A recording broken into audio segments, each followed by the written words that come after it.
من أعجب ما أخبرني به أستاذ جامعي لنا في مدينة المنصورة، أقسم لي بالله وألزمني أن أذكر الأمة بهذا الموقف، وقد ذكرت به مرارا وتكرارا في لقاءات كثيرة.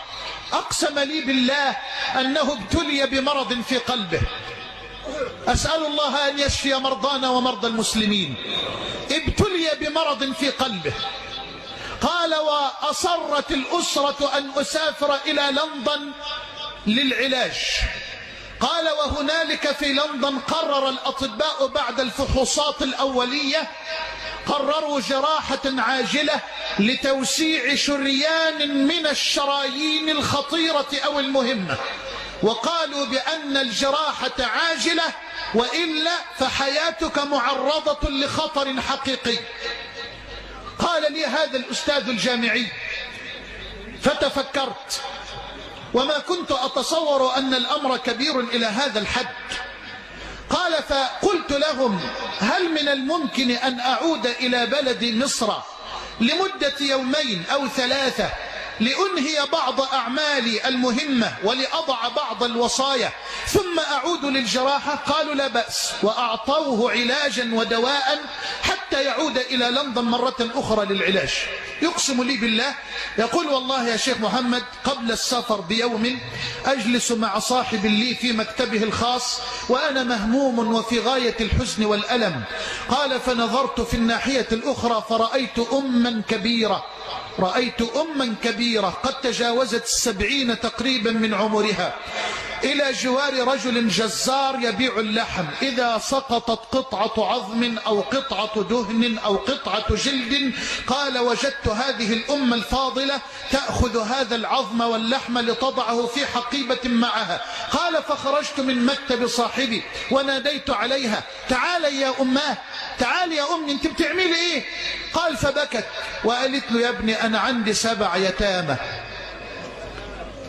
يتيمات بنات عندي 7، والله يا ابني مداء طعم اللحمة بقالهم أكتر من 6 شهور، وأنا بجمع لهم أي حاجة، حتة عظمة حتة لحمة أي شيء.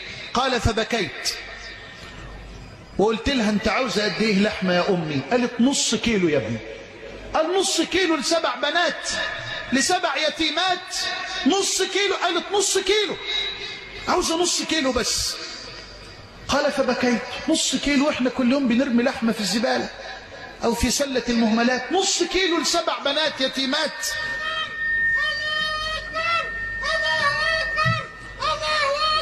قال فقلت للجزار اقطع لها 2 كيلو، اقطع لها 2 كيلو. قال فقطع 2 كيلو، وقلت للجزار الست دي هتجيلك كل أسبوع، اديها 2 كيلو حساب سنة مقدما كام؟ قال قد كده. قلت اتفضل، ودفع له حساب سنة كاملة مقدما.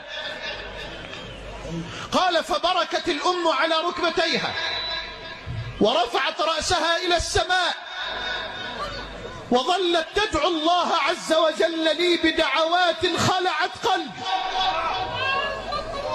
قال فعدت إلى صاحبي وأنا أبكي لكنني أشعر بفرح يملأ قلبي بعدما كنت أشعر بهم وحزن لا يعلمه إلا الله.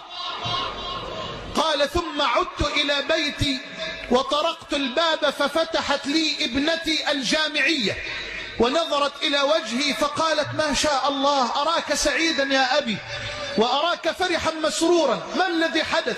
قال فذكرت لها ما حدث.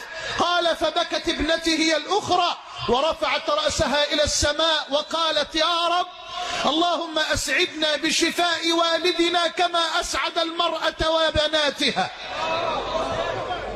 قال والله يا شيخ محمد لو قالوا لي في نفس اليوم فيه بيت بيتهد وعاوزينك تهده ههده، وأنا مريض القلب أشعر بقوة ونشاط وسعادة، لكن الأسرة أصرت أن أسافر إلى لندن لإجراء الجراحة. قال وهنالك في لندن بكيت وكأني لم أبكي في حياتي من قبل. قلت ماذا حدث؟ قال نظر إلي الطبيب نظرة ثم تعجب فقال أعيد الكشف. قلت تفضل. فأعاد الكشف فتعجب وازداد عجبه أكثر. قال نعيد الفحوصات. قلت أعيد الفحوصات. قال فأعادوا الفحوصات وأعادوا الأشعات ثم صرخ الطبيب في وجهه قال ماذا صنعت؟ قال ماذا؟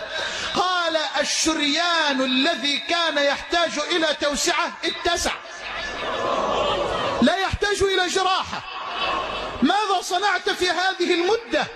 قال فبكيت وقلت تاجرت مع الله جل وعلا فأكرمني الله عز وجل وشفاني الله عز وجل. بك أستجير ومن يجير سواك، بك أستجير ومن يجير سواك، فأجر ضعيفا يحتمي بحماك. إني ضعيف أستعين على قوي، ذنبي ومعصيتي ببعض قواك. أذنبت يا ربي وقادتني ذنوب ما لها من غافر إلاك. دنياي غرتني وعفوك شدني، دنياي غرتني وفضلك شدني، دنياي غرتني وكرمك شدني. ما حيلتي في هذه أو ذاك؟ لو أن قلبي شك لم يك مؤمنا بكريم عفوك ما غوى وعصاك. رباه رباه رباه ها أنا ذا خلصت من الهوى واستقبل القلب الخلي هداك. رباه رباه قلب تائب ناجاك. أترجه وترد صادق توبتي؟ حاشاك ترفض تائبا حاشاك.